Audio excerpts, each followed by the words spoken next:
So, Mohammed, if you start saying housing is broken for a decade, I want credit, buddy. So here we go. You've seen this, folks. Again, you can get this for free. I think it's so valuable. It's on my website, one rental at a time. Just so you know, all the data sources are listed here. St. Louis Fed, blah, blah, blah, blah. It's all there. So not my numbers, not made up. They're here. So where I Yes. start with this, Anna, is interest rates. That's line 9 here in yellow.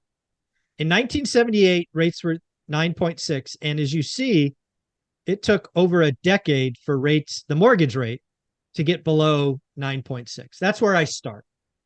This Yes. is the Fed higher for longer, right? Today, Anna, I think people are thinking it's months and quarters. The Fed really could be higher for longer for a year and a half, 2 years. So that's where this starts. Does that make sense?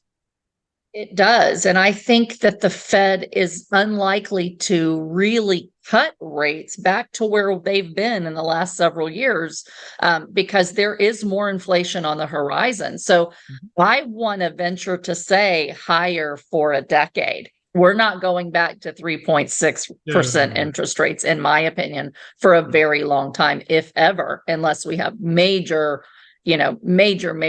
deflation and economic global collapse and they have to go back to the zero bound. I don't think they go back down. Now, thankfully, we're not up in the 13, 16% ranges like we were in the early 80s. But, I think that the Fed's going to hold rates and even when they cut, not go down substantially to where we Agreed. were before. Yeah. So again, higher rates for longer, right? The Fed says that now people have a gauge of what that might mean. So where Yeah. I go to next is transactions, because that's what I called and have been proven right. And again, Mohammed will get credit for it. But we start 1978 at 4.8. But look at this. How long does it take? And this is light blue. Hopefully you can see it, for us to get back to 4.8 total transactions. Anna, it's 1996. Wow. 1996. That's Wow. 18 years. The entire decade Yes, of the 80s was below 1978 transactions. That blew me away. That's wild. it is. I have an idea, a hunch of why, though. I Okay. don't think it's just interest rates because if you look at the 1970s, especially the early to mid 1970s, Mm-hmm. Mm-hmm. this was the time when the baby boomers were buying homes. So they Sure. were the workforce, but they were also the, huge number of new home buyers in the early 70s.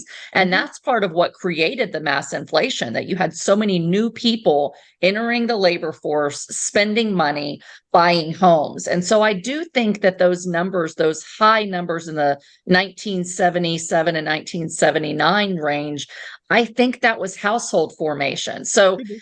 I agree that the interest rates had a big impact on people not buying homes for a while. But if you look before that 70s, you were kind of in the 3 million home range. So I'm curious, Yeah. you know, from 75, 76, 3 million, 3.7. When did it get back to that after the rate hike started in 78, So when did we get back to 3 million? So 83.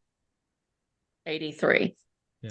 So, Yeah. that's a little bit more hopeful, 5 years versus a decade.